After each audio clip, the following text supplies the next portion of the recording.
Bienvenue à toi dans cette nouvelle vidéo sur pourquoi et comment savoir encaisser les coups. Alors nous, on va pas parler malheureusement de boxe, même si tu sais que ça me plaît énormément puisque j'ai fait quasiment 12 ans de boxe, de full contact précisément, et que je suis passionné de boxe dans tous les niveaux. Mais on va parler plus précisément d'entreprise, du monde de l'entreprise dans lequel tu peux certainement avoir des responsabilités, certainement en tant que salarié, peut-être voire de manager.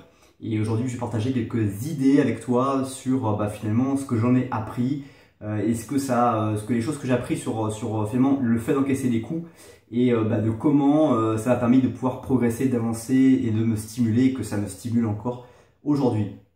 Alors désolé à toi, mais si ton équipe échoue, c'est entièrement de ta faute. En revanche, tout marche dans ton équipe, si ça fonctionne très bien, encore une fois désolé pour toi, mais ça revient intégralement à ton équipe, la faveur et la réussite de tout ça vient à ton équipe. Donc voilà, un bon manager doit ou devra toujours essuyer les coups, je pense que tu l'as compris à travers ce premier exemple. Donc la première astuce en fait qu'il faut réussir à pouvoir pratiquer, mettre en avant chaque jour et quotidiennement, c'est le fait de parler en jeu lorsque les choses ne sont pas passées comme elles auraient dû se passer et qu'elles ont finalement échoué. Donc oublie le nous n'avons pas réalisé nos objectifs et passe plutôt un je n'ai pas réalisé les objectifs parce que, et là attention, deuxième piège, n'utilise pas le il avec un S mais le parce que je. Donc je n'ai pas réalisé les objectifs parce que je n'ai pas été capable de faire ceci. Je vais te donner un exemple très simple. Dans une entreprise, je discutais avec un copain récemment et il me disait que un de ses collègues, Brian, qui avait raté une relation clientèle, raté une opportunité d'un chantier à réaliser et que du coup, son manager avait dit devant tout le monde que c'était pas Brian qui avait raté cette opportunité, mais c'était lui le manager qui avait raté l'opportunité parce qu'il avait pas pris les bonnes choses. Donc finalement, ce qu'il faut noter, c'est que celui qui confie le client à Brian, c'est son chef, et donc c'est au chef de finalement assumer les responsabilités. Brian peut-être a fait des gestes, des façons de faire qui n'étaient pas bonnes. Par contre, le chef doit prendre la responsabilité et doit faire en sorte que ça ne se reproduise pas la prochaine fois, en confiant peut-être le travail à quelqu'un d'autre, ça peut être une idée, ou finalement en accompagnant Brian dans des façons de faire, parce que si on voulait que ça marche, il fallait aussi s'investir peut-être davantage.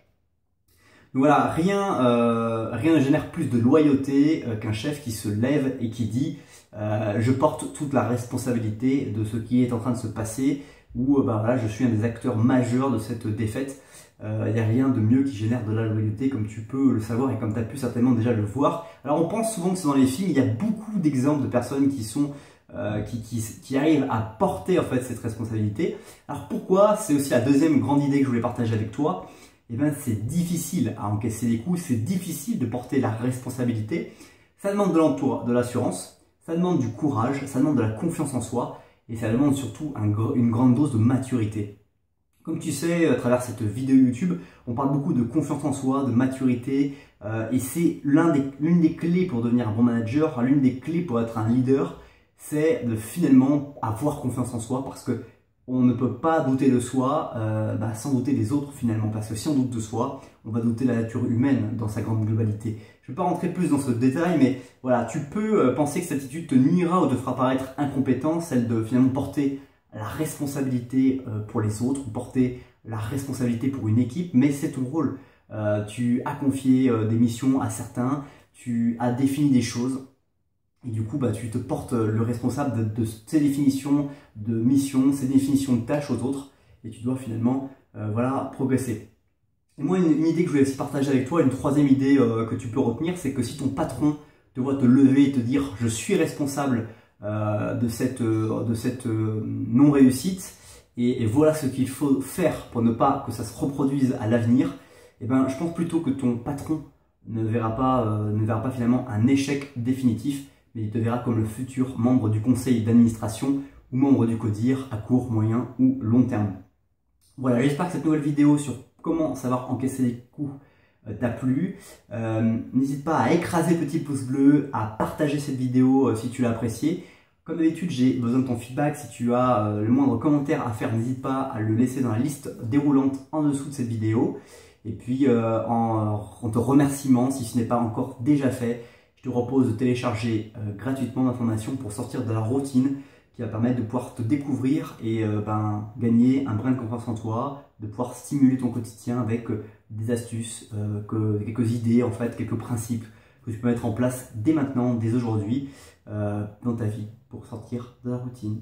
Merci pour le temps que tu m'as consacré. Je te souhaite de passer une bonne suite de journée et je te dis à bientôt pour une prochaine vidéo. Bye bye.